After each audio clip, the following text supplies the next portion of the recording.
Imagine this. You're standing in a dim hospital room, fluorescent lights buzzing overhead, the smell of antiseptic thick in the air. In the bed before you lies a loved one, someone you would do anything for. They are suffering. Every word they speak drips with desperation, their body frail, their spirit worn thin. You see the pain in their eyes, the pleading, the silent cries for comfort. And so, without hesitation, you soften your voice. You lie. You tell them everything will be okay when you know, deep down, that it won't. You tell them you're fine, even though you're crumbling inside. You stretch yourself thinner and thinner, wearing their suffering as your own, believing that if you carry enough of their pain, somehow, someway, they might be saved. At that moment, you feel heroic, noble, selfless. But are you? What if compassion, the quality you've been taught is the highest virtue, is not always pure? What if, buried beneath the warmth of empathy, there is a shadowy underside? A hidden hunger to be needed, to be seen as good, to avoid the unbearable truth that some pain cannot be saved. What if the very act of helping is sometimes a form of selfishness? What if it becomes a subtle addiction to feeling indispensable, to being the savior in a world that terrifies you with its cruelty? You were raised to believe that compassion is sacred, that kindness, empathy, self-sacrifice, they are what make you human. Heroes in every story are the ones who give until they bleed, who carry the broken, who forgive endlessly. But what if no one told you that unchecked compassion can quietly rot into something toxic? That the desire to save can turn into the need to control? That mercy can mutate into manipulation? Imagine the kindest soul you know. The one who never says no. The one who rushes to help, even when their own life is falling apart. Now imagine that kindness hardening into resentment. Imagine compassion transforming into bitterness, exhaustion, hidden rage. Imagine someone who has given so much that they no longer recognize themselves, who has worn the mask of goodness for so long that their real face is nothing but a hollow stare. What happens when compassion becomes self-destruction? What happens when your love, your empathy, your kindness begins to imprison you? You're not taught to question this. Society rewards self-sacrifice. It praises martyrs. It deifies those who suffer for others. But behind the applause, behind the praise, there is silence. Deafening, cold silence. No one talks about the wreckage left behind when compassion turns dark. Have you ever wondered why you feel drained after helping someone? Why a part of you secretly resents the people you're saving? Why your boundaries vanish in the name of love, and why you sometimes feel trapped by the very people you tried to heal? No one dares to ask. Is it possible that compassion, without wisdom, is just another form of self-abandonment? Is it possible that saving others becomes an excuse to avoid facing your own helplessness? You were never meant to carry the weight of every wounded soul. But somewhere along the way, you were told it was your duty. You were told that to say no was cruel. That to prioritize your own health was selfish. That love must always come at your own expense. But is that truly love? Or is that fear disguised as virtue? Imagine a world where compassion wasn't just about giving until you collapse, but about discerning when your kindness truly helps, and when it simply feeds your own need to matter. Imagine a compassion rooted not in guilt or obligation, but in clarity.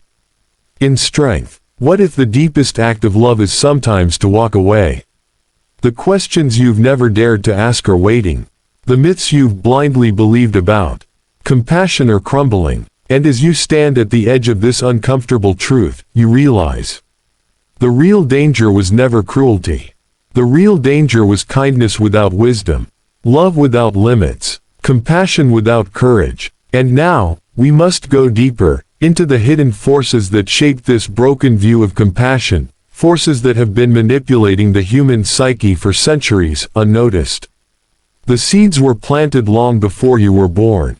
Before you ever heard the word compassion, before you ever knew what it meant to love or to care, the blueprint was already there, woven into the fabric of society, stitched into the stories you were fed. Carl Jung called it the persona, the mask you wear to meet the expectations of the world. From the moment you learned that certain behaviors earned praise and others earned punishment, your true self began to fracture. You became what others needed you to be. And one of the most celebrated masks. The caregiver, the martyr, the one who sacrifices. Jung warned that when we over-identify with our persona, we lose touch with our authentic soul. We become strangers to ourselves, slaves to roles we never consciously chose. Compassion, when twisted through this unconscious machinery, ceases to be an act of love, it becomes an act of survival. A way to secure approval. A way to feel worthy. But it goes even deeper. Friedrich Nietzsche spoke of slave morality, the system of values born not out of strength, but out of weakness and resentment. Societies, he argued, elevate virtues like humility, self-sacrifice, and pity not because they are inherently noble, but because they offer the powerless a moral high ground. When you are powerless to fight, you sanctify your suffering. When you cannot conquer, you worship submission. And so compassion, once a spontaneous eruption of the heart, mutates into a social obligation, a duty that chains the strong and glorifies the broken. Nietzsche did not hate compassion. He hated what it had become. A tool to shame vitality. A weapon to imprison the individual under the crushing weight of collective guilt. And still, the roots twist even deeper. Arthur Schopenhauer described the human will as a blind, ceaseless striving, an endless hunger for fulfillment that can never be fully satisfied. Under his grim philosophy, even compassion is not pure. It is a temporary escape from our own suffering. When we ease another's pain, we briefly forget our own. When we heal someone else, we momentarily transcend the endless hunger gnawing at our spirit.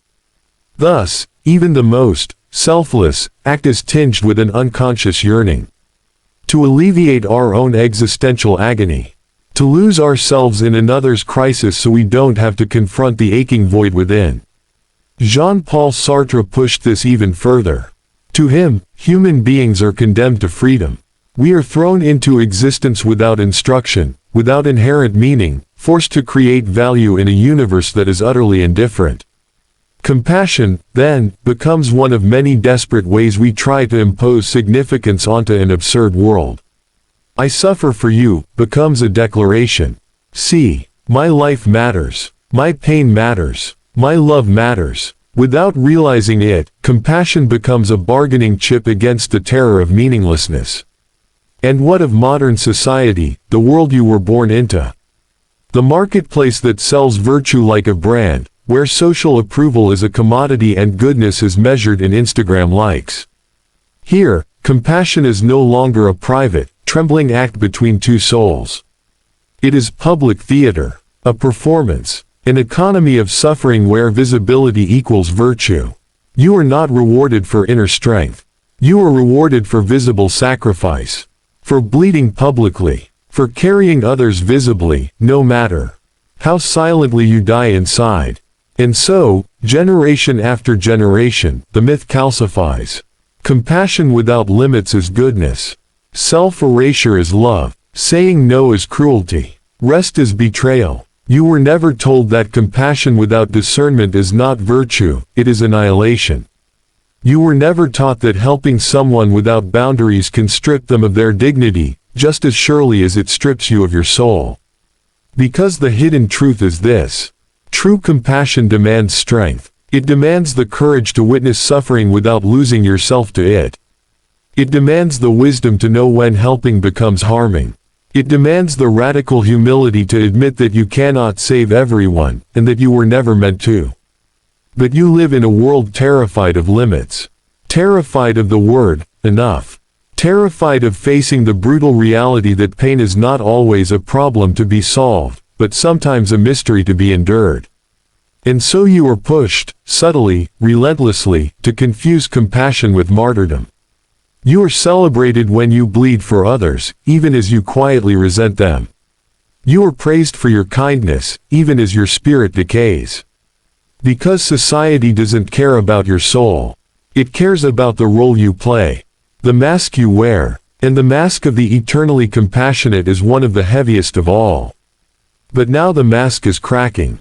Now, you are beginning to see the fractures. Now, you feel the weight you were never meant to carry. And once you see it, you cannot unsee it. Next, we must explore the devastating consequences of living trapped in this false compassion, the unseen forces silently shaping not just your personal suffering, but the entire sickness of modern society. It doesn't happen all at once. No, the decay is slow. Almost invisible. You don't wake up one day and realize you've been hollowed out by your own kindness. You barely notice the erosion. It begins with exhaustion that no amount of rest seems to cure. A subtle numbness, like a thick fog rolling over your soul. You still smile. You still give. You still say the right things. But inside, something vital is flickering, a sacred fire that once made you feel alive. And here's the trap no one warns you about. The world rewards you for your slow death. The more you give without limit, the more they praise you. The more you say yes, the more they admire your selflessness. The less you prioritize yourself, the more they call you good. Until goodness itself becomes a prison. Until you find yourself applauding your own destruction, believing it's a noble act. This is the unseen consequence of compassion without boundaries, self-annihilation disguised as virtue. But it doesn't stop with you. When you pour endlessly into others without filling yourself, something sinister grows in the shadows of your heart.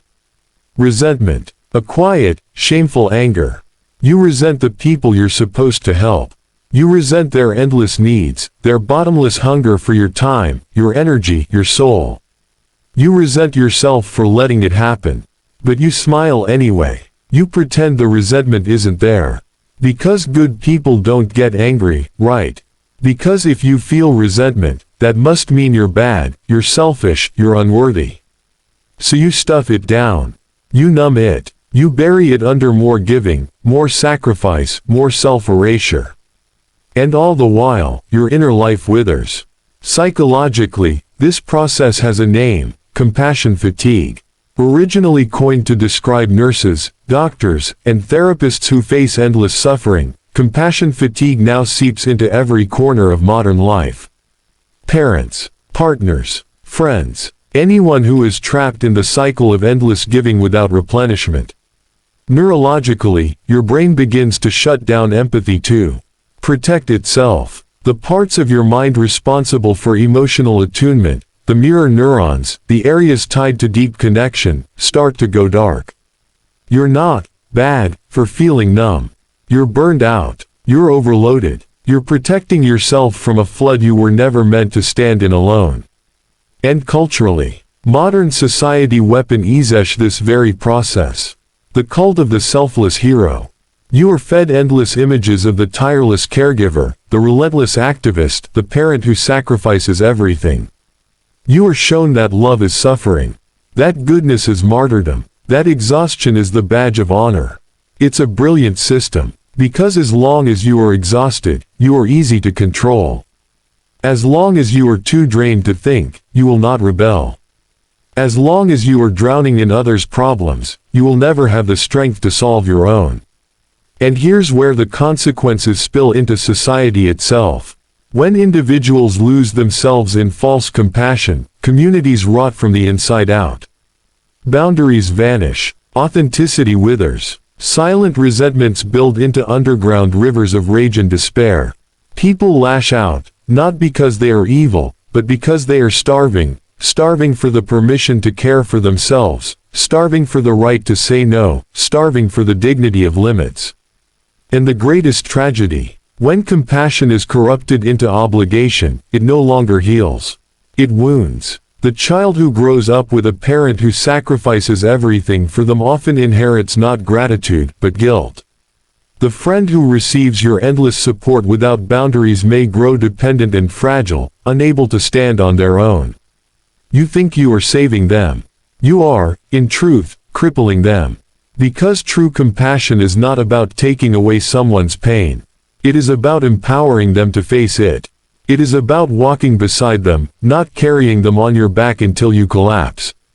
But when you are trapped in the false compassion of endless giving, you become part of a larger lie. You teach others that they are incapable. You teach them that their survival depends on someone else's sacrifice. You teach them to fear their own strength. And in doing so, you unwittingly create more helplessness, more dependency, more silent despair. It's a vicious cycle. A society of burned-out caregivers breeding generations of fragile, disconnected souls. A civilization that worships suffering but forgets how to heal. A world drowning in sympathy but starving for real empowerment. And you, standing at the center of it all, left asking a brutal question. If compassion without boundaries destroys both the giver and the receiver, then what does true compassion actually look like? The answer is not simple. It is not easy. It demands a rebellion. It demands the courage to defy everything you were taught about goodness. It demands the radical, revolutionary act of reclaiming your own soul. And that's where we must go next. Because there is a way to break free. There is a way to love fiercely without losing yourself. There is a path not of endless sacrifice, but of authentic, life-giving connection. But first, you must be willing to burn the false myth of compassion to the ground, and step into the fire of truth. Imagine standing at the edge of a vast, burning field.